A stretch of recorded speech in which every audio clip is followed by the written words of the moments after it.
अस्सलाम वालेकुम। आपने ही सवाल किया है, एक वीडियो के नीचे कमेंट था आपका। मैंने इससे पहले बहुत पहले एक वीडियो बनाई थी मज़िल लहुल आली। उसका मकसद बताया था कि क्यों लोग लिखते हैं, क्या मतलब है इसका। फिर आपने पूछा कि फिर दामत बरकातहुमुल कुद्सिया इसका मतलब क्या है। तो आज की वीडियो में मैं आपको यही बताने जा रहा हूँ। चलिए वीडियो शुरू करते हैं।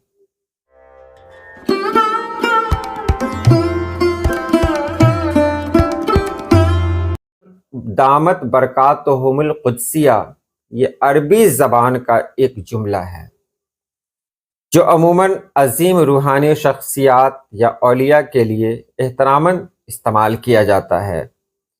इसका मतलब है उनकी बरकतें हमेशा कायम रहें उनकी पाकीज़गी के साथ। अब इसको जान ले, दामत माने क्या होता है। तो दामत दायम से बना हुआ है। जान ले, दायम तो जानते ही हैं, दायम पड़ा हुआ तेरे दर पर नहीं हूं मैं, आपका साया कायम व दायम रहे। दायम माने हमेशा, उसी से दामत बना हुआ है, तो हमेशा कायम रहना या जारी रहना। उसके बाद है बरकातहुमुल, तो बरकातहुम इसका मतलब होता है बरकात, बरकत की जमा है बरकात, और बरकातहुम यहाँ मतलब है उनकी बरकतें, यानी जमा हो गई तो उनकी बरकतें। कुद्सिया, कुद्स से बना हुआ लफ्ज है, पाकीज़गी, तक़द्दुस या रूहानी अजमत।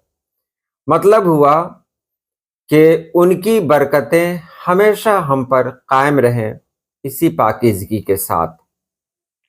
ये जुमला अक्सर सूफिया, औलिया या मुक़द्दस हस्तियों के नाम के साथ दुआइया अंदाज में कहा जाता है ताकि उनकी रूहानी बरकत और पाकीज़गी की दुआ की जाए। बस ये छोटी सी बात है। तो उम्मीद है आपने समझ लिया होगा। आज के लिए इतना ही। अल्लाह पाक आप सभी लोगों को खुश रखे, आबाद रखे। अल्लाह हाफिज़।